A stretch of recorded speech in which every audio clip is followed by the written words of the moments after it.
Am I pasty because I'm wearing white, or am I just pasty? These are the questions that don't need answering. Just have a mental image of me crawling out of your television at any minute. I think that's the right movie. I never saw it. Dear with everyone, welcome back to my sitting room. My name is Diesel and you are as always most welcome.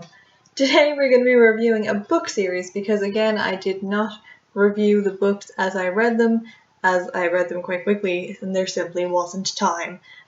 So let's just get right to it. Yay! Flawful. As per usual, I apologize in advance for the meticulous butchering of the author's name, but today we're going to be reviewing a trilogy. It is called the Grisha series, or the Grisha trilogy? No, I think it's just called the Grisha series. And it is by Leigh Bardugo. There are obviously 3 books in the series. They are called Shadow and Bone, Siege and Storm, and Rune and Rising. Excellent! Alvo.com. I can't tell you about all. Did I just say Alvo.com?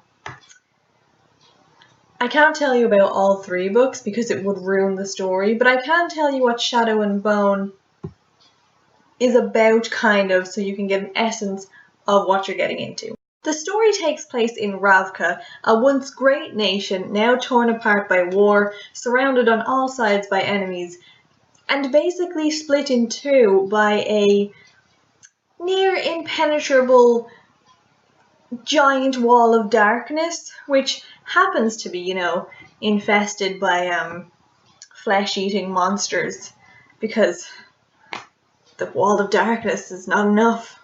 Ravka also happens to be the home of our protagonist. Of course it is. What else would make sense? Her name is Alina, and she grew up quite a sickly little orphan girl who lived in an orphanage with her best friend Mal, and when she's old enough to leave the orphanage, she gets conscripted into the army because, conscription. One day, while her regiment is trying to cross the fold with the flesh-eating monsters, they get attacked, obviously, and her best friend Mal is brutally injured. And in order to save him, Alina reveals that she might have some dormant power living inside her, and suddenly the very fate of Ravka rests on her shoulders. The power that Alina possesses could be the one thing to save the war-ravaged country and set it free from all the problems that it has. So she gets plucked out of the world that she has known all her life and is whisked away to the royal court of Ravka to become a member of the Grisha, who are a magical elite group of humans with powers not exactly like Alina's, but along the same lines, who are led by one man, a mysterious fellow called the Darkling. But of course, this is a fantasy adventure, so nothing about this world is really what it seems.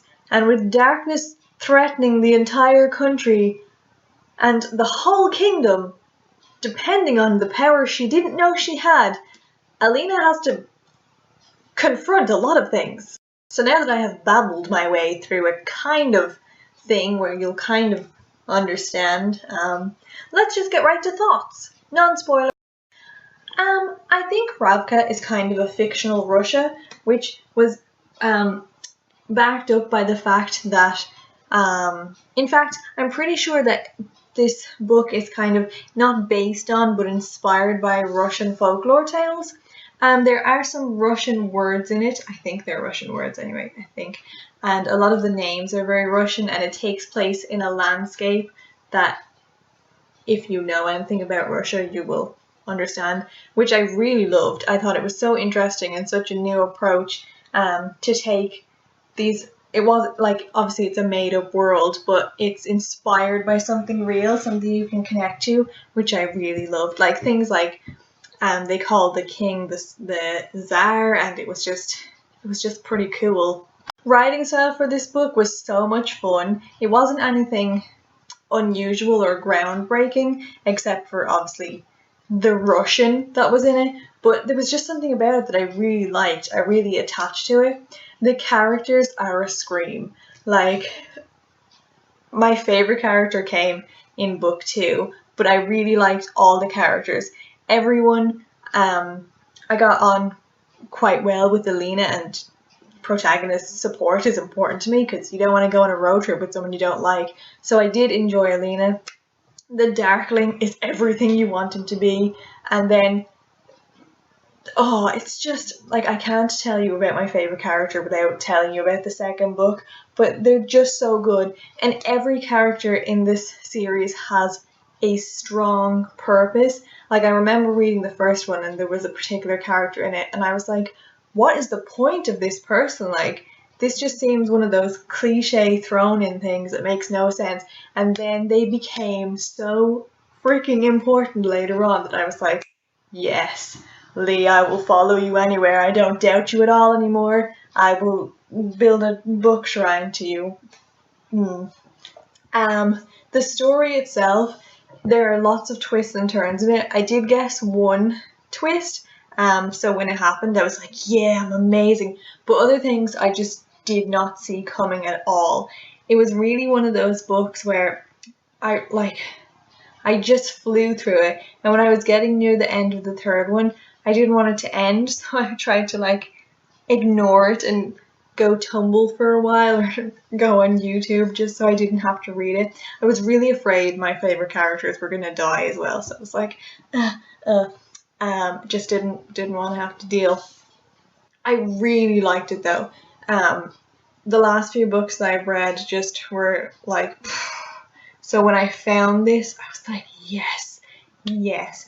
The second book and the third book are strides ahead of the first book. The first book is still a good one, and I will admit that when I read it, I wasn't sure if I was going to continue on, but then I read the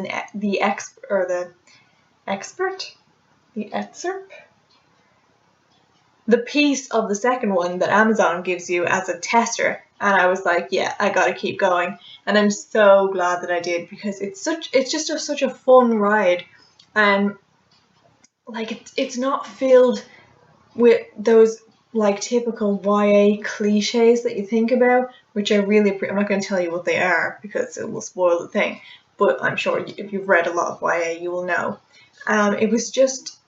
It's all so good. Some of it is a little bit confusing. In some terms I had to go back and read again just to keep up with everything, but I would totally recommend this book, and I think I'm sure a lot of you have actually read it because it was first released, I believe, in 2012, and the series is over, so I'm super late to the party on this one, but I really, really enjoyed it. I thought it was so good, and I recommended it to my friend. I think that she will enjoy it too, and hopefully that we can talk about my favorite character together, and it will also be her favorite character, and we can be like, squee. But yeah, it's hard to talk. I should just review a book at a time, because then I wouldn't have to be careful about what I say, because I'd know that you had read it. But I really enjoyed it. I think if you're into YA, which I'm going to assume that you are, you subscribe to this channel, and you like fantasy and fun and just a pretty epic adventure filled with creepy things and mysterious and stuff, I think you'll really like this one. That was a lot of talking and probably not a lot of saying things, but yeah, would I recommend it? Yes. My blog will be more thought out, in theory. Would I recommend it? Yes. Would I continue on with the series? I'm finished it. I'm so sad. But I am definitely going to keep an eye out for Leigh's next book, because I believe it comes out in September, and it's set, I think, in the same world-ish, but a very different story.